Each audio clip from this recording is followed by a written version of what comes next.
बाह्य प्राणायाम। बाह्य से अर्थ है बाहरी कुंभक।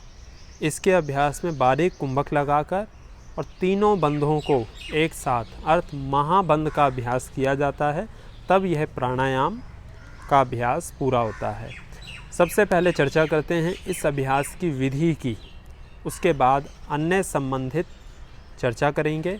अभ्यास के लिए अपने स्थान पर किसी एक आसन में बैठ जाएंगे। किसी एक आरामदायक स्थिति या आसन में बैठ जाएंगे। पीठ गर्दन सीधी। सुखासन, सिद्धासन, पद्मासन, अर्ध पद्मासन, स्वास्तिकासन, किसी एक आसन में बैठ जाएंगे। बाह्य प्राणायाम के अभ्यास में पहले सांस भरेंगे, सांस को शरीर से बाहर छोड़ देंगे। अब बाहर ही रोक कर रखेंगे बाहरी कुंभक।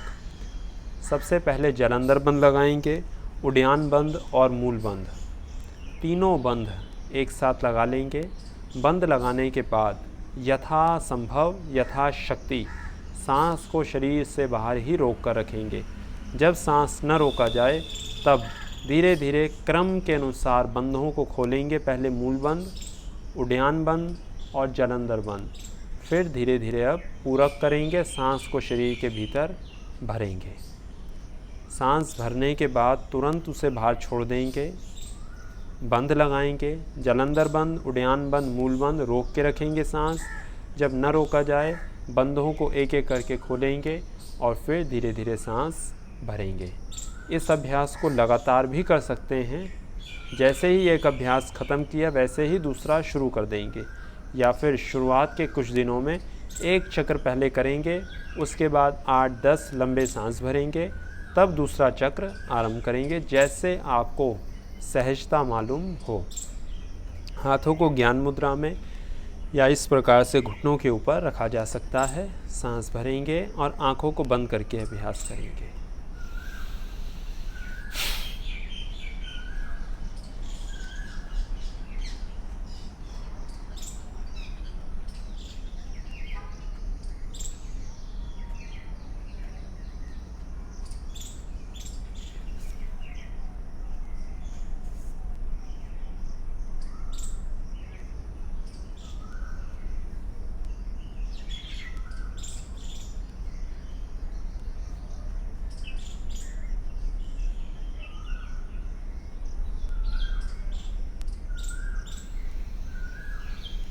धीरे धीरे सांस भरा, बाहर छोड़ देंगे दोबारा।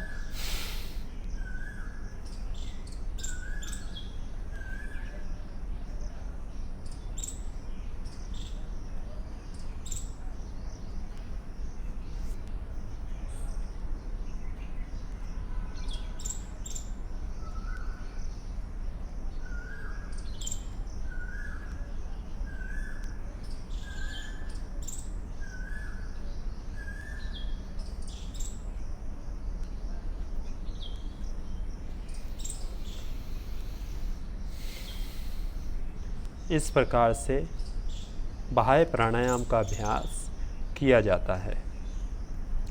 एक बात का विशेष रूप से ध्यान रखेंगे, अभ्यास करते समय ज़बरदस्ती सांस को रोककर नहीं रखेंगे। सहज रूप से अभ्यास करेंगे, सांस ज़बरदस्ती रोककर नहीं रखेंगे। अभ्यास के दौरान सारा ध्यान सांसों पर हो और जिन जिन अंगों के ऊपर प्रभाव व संवेदना उत्पन्न हो उन अंगों के ऊपर ध्यान को केंद्रित करके रखेंगे। इसका अभ्यास लगभग 8 से लेकर 10 बार तक सामान्य रूप से किया जा सकता है। अभ्यास से पहले नाक को अच्छे प्रकार से ठीक प्रकार से साफ़ करें। नाक बंद होने पर नाक में रात को सोने से पहले 2-2, 3-3 बूंद तेल डालें, या फिर सुबह जल नेति का अभ्यास करें यदि संभव हो तो। इसका अभ्यास सीधा आरंभ ना करें। इसका अभ्यास आरंभ करने से पहले कुछ दिन यौगिक श्वास प्रश्वास, अनुलोम विलोम, नाड़ी शोधन और सभी बंधों, तीनों बंधों का अलग अलग अभ्यास करने के बाद इस अभ्यास को करें। अब यदि लाभ की चर्चा करें तो इसके अभ्यास से मानसिक शांति की प्राप्ति होती है। जलंधर बंद लगाने से गले के ऊपर दबाव उत्पन्न होता है, जिससे गले से संबंधित कई रोगों में लाभ मिलता है।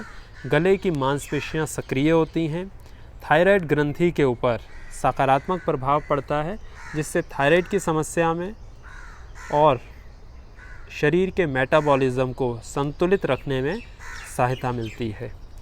पेट के आंतरिक अंगों पर दबाव उत्पन्न होने से पेट के आंतरिक अंग सहज रूप से कार्य कर पाते हैं, पाचन तंत्र ठीक से कार्य करता है, भोजन का पाचन ठीक से होता है, मल निकासन की प्रक्रिया ठीक प्रकार से होती है, pancreas, liver, kidney, digestive system सभी अंग ठीक प्रकार से कार्य कर पाते हैं और मधुमेह की समस्या में भी इसके अभ्यास से लाभ मिलता है।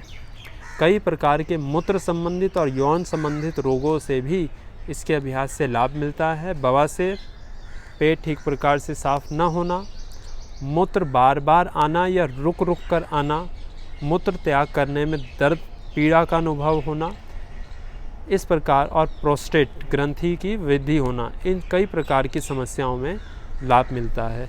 इसके अभ्यास से फेफड़ों के ऊपर बहुत सकारात्मक प्रभाव पड़ता है, जिससे फेफड़ों की कार्य क्षमता में वृद्धि होती है। सक्रिय होकर फेफड़े अपना कार्य सहज प्रकार से कर पाते हैं। चिंता, क्रोध, तनाव ऐसी समस्याओं में भी लाभ मिलता है। सावधानियों के रूप में 2 बातों का ध्यान रखें। पहली बात, यह बहुत संवेदनशील अभ्यास है, इसीलिए इसका अभ्यास विशेष मार्गदर्शन में या पूरी जानकारी होने के बाद ही करें।